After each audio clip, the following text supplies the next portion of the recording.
Hi, I'm here with Bobby Sauce here at the Epoch Times booth. Welcome. Thank you so much. Glad to be here. So you're telling me this is one of your first America Fest as one of the ambassadors. How's it going so far? It's fantastic. It reinvigorates my love for America and belief that it will be saved ultimately by the next generation. So I'm thrilled to see this. Yeah, absolutely. So I was creeping on your Instagram here, and me and some of the producers Yes. looking at it, and I was just literally laughing out loud. Where do you get some of your inspiration, and where do you get a lot of your inspiration when it comes to making your stuff? Well, I always say it's like the comedy writes itself. I used to think that comedy was going out and finding bits, being around people and trying to be like, oh, that's a good one, let me write that down. But now the bit is you guys. It's Breitbart. It's going online. It's going on Drudge. It's going on CNN.com and looking at the headline and being like, wow, that's the dumbest thing I've ever seen. Like, what a hilarious, stupid world. Like, let me just yell about this. It's the jokes write themselves. It's around us. It's like the truth is comedy now. Yeah, That's 100%. It is. It's kind of a comedic world out there. When did you first start getting into comedy, and when did you start making your videos? So I started making videos about 2.5 years ago. I invested in a spec house, basically bulldozed a house and built a new one with the intent of selling it. The first day I saw a porta potty out in front of the lot. I was like, that's hilarious. Why would there be a porta potty before anything else? So I went out, shot a video in the porta potty. I was like, yo, if anybody needs to drop some brown, like, come by, here's the address, hit the porta potty. So then I documented the building of that house for 2 years, or for an entire year. When it was done, I started just doing some political stuff to kind of vent. And then one of my political videos popped, and I've been making nothing but pretty much political and economic videos ever since. It was about 1.5 years ago. That's amazing. I think that's one thing that's missing in so many ways from the conservative movement, and so much of what's going on is that comedy, that more cultural, aspect. What's your thoughts on like getting more involved in the comedy side of things? I think that I always say that comedy is the Trojan horse for the truth. So it's like if I could just deliver something that's entertaining and digestible to anybody, especially somebody that would consider themselves to be apolitical and or not involved. They're like, it's kind of like taboo to talk about politics. And people are like, oh, I'm not political. Don't think that I'm that. I'm not going to bring that to the social conversation. But I think that it has to be. And I was telling someone last night, it's like politics is life. It's so involved in what we're doing right now. There's a diaper on your face. They're forcing your kids to take this juice in exchange for a slice of pizza at school.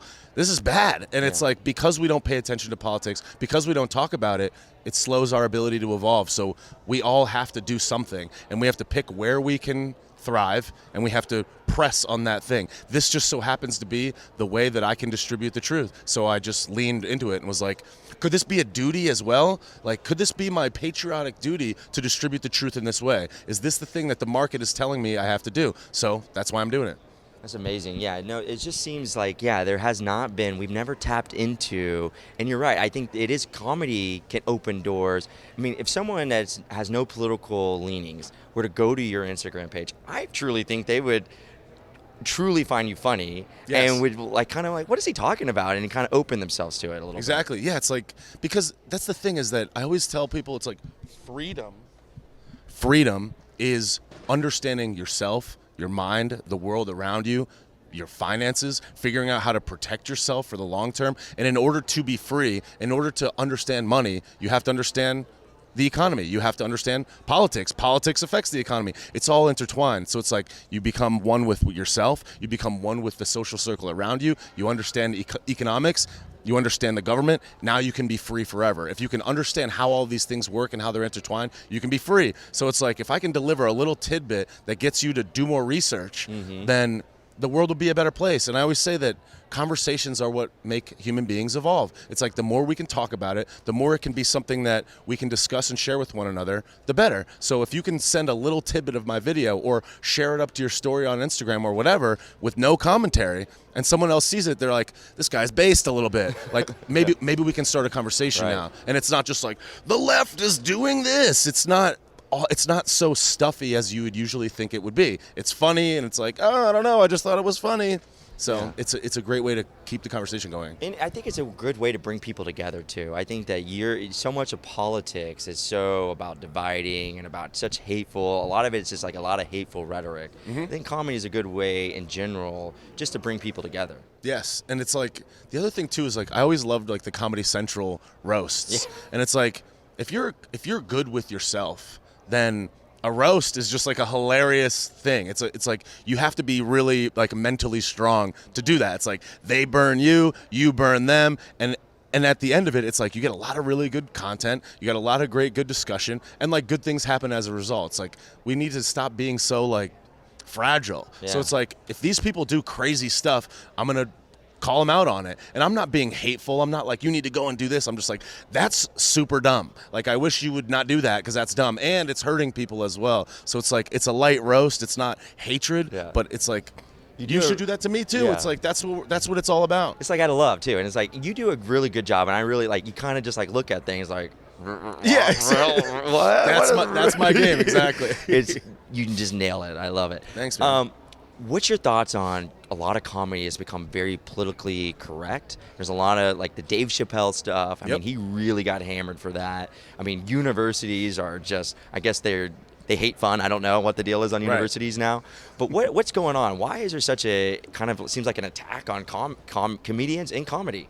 Because, so like, I posted this to I think it was to my Instagram story like about a month ago. It was like, I think it was in medieval times. It was like the only person that could kind of burn the king or burn the ruler to their face and get away with it was the jester, was the comedian, right? It was like the one person that can kind of be like, like you're kind of bad, but it was like, and get away with it. So it's like, it's almost like you're exempt from the crackdown, so to speak, because it's like it's satire, or it's like if I say something in a joking way, it's like how could you have to be able to understand that it's satire. So it's like we're like the last piece. It's like if I directly am like the juice is bad, and I just call it the juice because I don't want to use the word because I don't want to get censored. It's like if I just say like, hey, the juice is I don't know, what about maybe you should look into this. Like I don't know. It's just like that's a way for me to kind of like skirt around the crackdown, so to speak. So it's like the comedian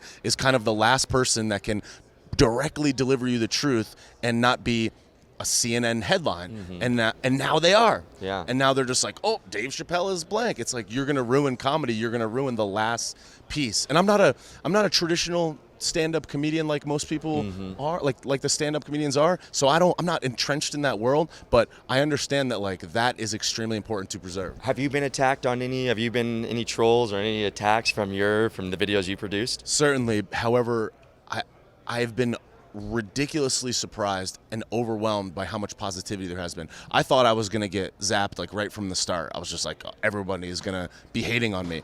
But I would say 98% of the feedback that I get is positive. I get way more love than I get hate. I get a couple of occasional DMs from people that hate themselves, sadly. But the most visceral reaction and the most like the biggest backlash that I got was when I really started leaning into Australia, because I was like, Australia is not a free country, and I basically said what I knew would trigger people because I wanted to get the conversation going there. And people from Australia were DMing me like, I'm terrified of what's happening here. Like, this is really, really bad. You got to check in with a QR code to walk into a building.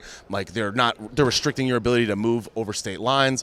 It was really bad. So I was like, yo, Australia, heads up. Like, you're in prison, basically. You guys got to do something about this. And being an American tens of thousands of miles away and being able to see it, they're just like, you don't live here, mate. And I'm like, I don't need to live there. I can see how obvious it is, and I'm speaking up on behalf of the people there that can't speak. It's illegal to go to a protest in certain cases. Yeah. So when I did that, a lot of Australians were just like really, really upset about that, specifically youthful Australian TikTok people. So they started going nuts, like reporting my account and being very upset and mad, making reply videos, and I would just lean into it. I was like, when you guys reply, you're actually spreading my message, so like do another. Actually, I'm like, do another one. It's almost like when Joe Rogan, when they attacked him in some ways, he's like, you guys do realize that you're kind of like getting me out there, even when replying to it. Exactly, and that's the thing is like you have to, like, life is a game, and it's just like, how do we figure out how to just win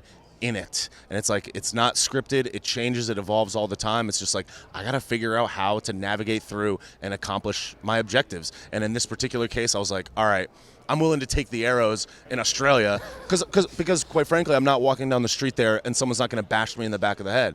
I probably shouldn't go to Australia now, but I was just like, this is something that I could do where I could step out on it, and if they want to go nuts, go nuts. But I was like, this needs to be talked about. You know, it's kind of crazy. Your reach is that far. You're everywhere. Your videos are making. I mean, It has to be doing something if someone in Australia is coming back. That's pretty remarkable. Yeah. And I think that kind of goes back to what we were discussing earlier about how comedy, in so many ways, like you were saying, is like the Trojan horse. Yep. You can reach a lot of different people just through the comedy scene. Yeah. And it's great. It's been remarkable because I never paid attention to foreign politics, to the politics in Canada or Australia. I never did that. It's like I paid enough attention to the United States and that was it. But what blows my mind is that people in other parts of the world are very tight in paying attention to the United States and what happens here, because how goes America ultimately goes the rest of the world. It's like if you could get away with it here, you could probably get away with it there, unfortunately.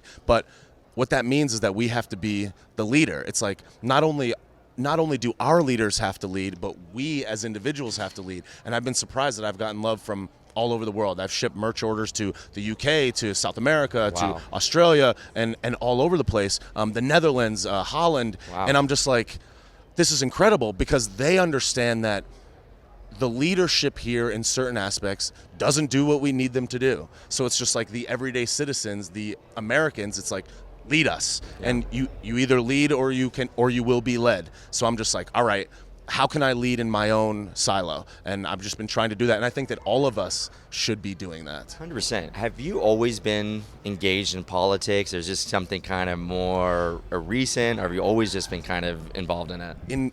I didn't really care, but in 2005, I graduated high school in 2005. A buddy of mine was walking, I think, in Philadelphia, and he encountered Luke from wearechange.org, and he gave him I believe it was the Loose Change documentary. Yeah. And one day we were just like burning one down, and we're like, let's watch this. What is it? Who knows? It's just like if there's a guy on the street at 12 o'clock at night yelling and handing these out, let's give it to him. Why not? Yeah. So we watched it, and we were like, bro. We stayed up all night that night until the sun came up the next morning, watching every single thing that we could find down this vein. We encountered David Icke, we encountered Alex Jones, we encountered every possible thing imaginable in this world. We watched Zeitgeist, Kymatica by Ben Stewart, and we were just like, this is absolutely unbelievable. And it's not just political, it's just like the functions of the world. Right. Like where they all interconnect. Yeah, exactly. And we were just like, this is insane. I started realizing that the world was a very crazy place and depressing, so I tried to get away from it. But when Donnie came into the scene, I was like, wait a second, this is somebody that's not part of their team. The fact that they hate him so much means that he might break the cycle, so to speak. So that kind of got me reinvigorated into it, and then I started really paying attention again and actually believing that a non-Yale graduate with the last name Bush could actually do something. And that's when I kind of got reinvigorated into it. Well, I'm glad you are reinvigorated because seriously, your Instagram is hilarious. We were laughing here earlier. Got to continue it. So, last question, and I've been asking this. I like to give a lot of hope on our show. And what is your message of hope to young people? Do they need to be scared of the future? Or is there something out there that's better and greater?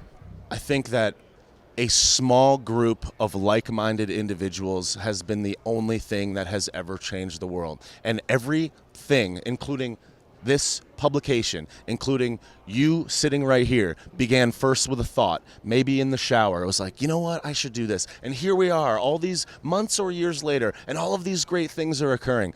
It's like, if we understood the power of our thoughts, we would audit the way that we think. So it's like, if you could just think differently and act differently, you can do tremendous things. So it's like, if we all just thought a little bit more, if we all just change the way that we behave, change the things that we say, the world will be a better place. And because of that reason, and because this type of content gets attention, and this exists, and here we are, I have tremendous hope. It's like, this is working. Yeah. If it was all bad, this wouldn't occur. This conversation wouldn't happen. And the fact that this content and so much other great content with all the people here has risen to the top gives me so much faith. They want us to think it's bad. And I'm not going to sit here and say, all right, here's my one life.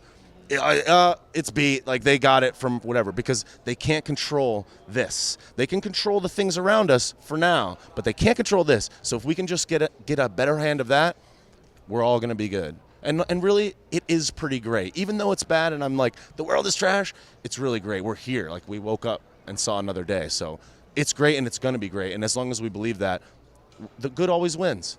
Absolutely. That's so inspirational. Thank you so much for stopping by. Tell our audience where they can find you and find these really hilarious clips. So it's bobbysauce.com and @TakeNaps on Instagram. On bobbysauce.com, all the links are in the footer. I'm on YouTube, I'm on Getter, Twitter, TikTok, everything. But Take Naps on Instagram is the spot. Bobby Sauce, thank you so much for stopping by. I appreciate it.